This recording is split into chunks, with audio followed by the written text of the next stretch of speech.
If there is any advice that I could give any of the younger women out there, it would be this. Pick a man when you are young to start a family with. Because while you're young, beauty is on your side. Age works in your favor, but it won't be the same in 10 years. Some women in their late 30s or even early 40s want to settle down and start a family. I can only tell them that you are 42 or, in certain situations, 45. Your chance to get pregnant is almost gone. There are many other problems you could run across, such as high-risk pregnancies. To induce pregnancy, IVF treatment is usually necessary. Younger women should focus more on a man's future than his present financial condition, which is the most important thing they can accomplish. Because if you're 23, it will be challenging to meet a partner your age who is a billionaire. Someone in his late 30s or early 40s would meet this description. However, if you want to begin a life, seek a person with a bright future. Guys are more curious about a woman's past. What was the course of her past? Does she have a history of having several affairs? Men must provide value. They need to establish their own identities.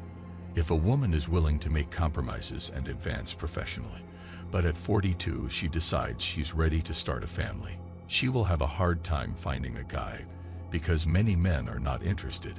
Women must be sure to treat males with respect and provide them with something of worth. Someone who is more likable, younger, and has less baggage will pique their interest more. Thus, it is what we have been saying the entire time. Women will eventually understand how they took the incorrect advice and spent their lives attempting to pursue corporate professions and enterprises. Older women see this and comprehend why it's crucial for a woman to have a family early in life. Find a husband, have children, and grow with her family, so that she has meaning and purpose in her life. Women miss out on a deeper intrinsic purpose that nature intended for them when they just concentrate on their work. The purpose comes with having a man in her life and having her own children. I say it again and again, and I'll say it still. Nature intended for man to be a provider and a protector. And if you look around the world at any given time in history, whenever man has tried to deviate from that, he's been miserable. Women have an unhappy life if they disregard and neglect what the cosmos and nature intended for them to do, which is to take care of their partner, raise their children, and nurture their family. There is a reason why women and not men have the ultimate ability to create life in this planet. Men are physically stronger than women for a reason. That is not only a flaw of some type. There is a reason why nature designed it to be that way. That is how nature meant it. Because feminism continuously promotes independence and the belief that women don't need males in their life, it has effectively made it hard for women to understand these concepts. Feminism propagates the idea that women who spend their prime years working in offices and accumulating wealth are real women, and that other women should aspire to be like them through the use of popular culture, including films, television series, documentaries, talk shows, the news, books, music, comic books, podcasts, social media, and social media influencers. When these women turn 40, they know that their biological clocks have likely run out and they will likely no longer be able to have children. With this, they continue to say that they don't require any males in their lives, but as the years pass, they begin to see that they actually have no purpose in life.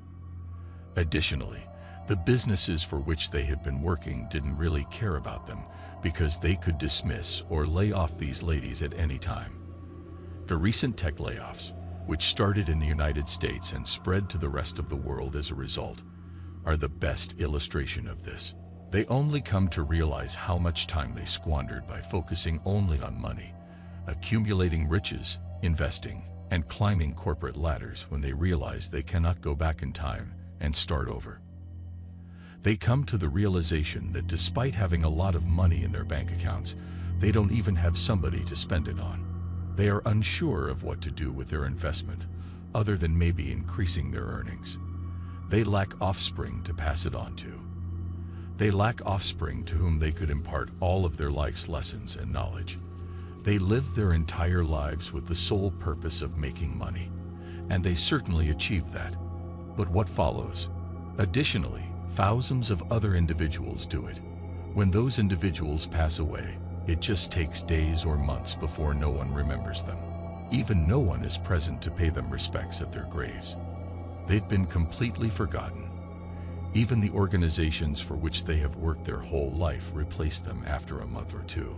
They may all have friends and coworkers, but they are all focused on enjoying their lives and creating memories with their partners and children.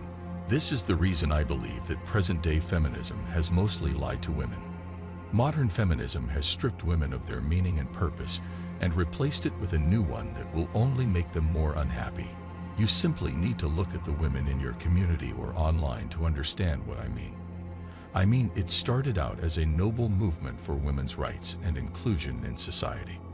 But now that I think about it, it's become more of a movement that perpetuates an anti-male narrative, or rather, a narrative that pushes for women to oppress men and take their places in society. It completely ignores the true value of women as feminine beings who have the biological superpowers of being able to give birth to human beings, of being able to care for children and men, and nurture families. These are qualities men don't have. These are qualities that make women stand apart.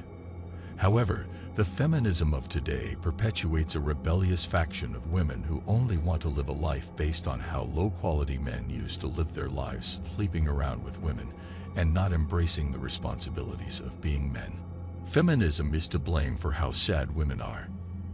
They believe they are a part of some admirable movement that frees them from their concerns, but in reality, it merely takes their worth.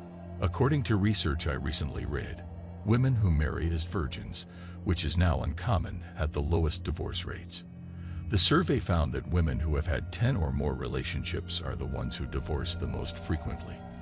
This just serves to demonstrate that the more women procreate, the more probable it is that they will lose any sense of loyalty and relationship stability in the future. Plus, no male really desires a relationship with a lady who has a large body count. The idea that modern feminine women can survive in society without any men is a dangerous story that they are actively spreading. This story presents a false picture of how young women may achieve that without ever having to work for it, which makes it hazardous. Are these women going to be sewage workers? Will they be employed in the mining sector? Will they genuinely put themselves in the same appalling situations that men do in order to provide for their wives and kids? Or do modern women only want to look up to and copy CEOs? Why the contradiction? Why only some equality? I tell the truth. Not here is equality. It's gender politics seeking dominance, and generations of helpless women are being used as pawns in this game. Therefore, it is vital for contemporary women to understand that life is about more than merely accumulating income, launching enterprises, and moving up the corporate ladder. Because women have the power to avoid doing any of that and yet enjoy the greatest possible relationships with partners who are content to provide for them. They are even happier when their wives give birth to lovely offspring and they raise their families as a unit. People used to adhere to set responsibilities in life and not get worked up on chasing things that they weren't intended to chase, which is why I think there was a reason why people were happy back then. I sincerely hope that contemporary women see that feminism is trying to sell them something that they will regret in the future. Thanks for watching The Circle of Kings. As always, we're looking forward to your support. So please hit the like button, share this video with your friends, and subscribe to the channel to stay updated with everything all kings like yourself need to know.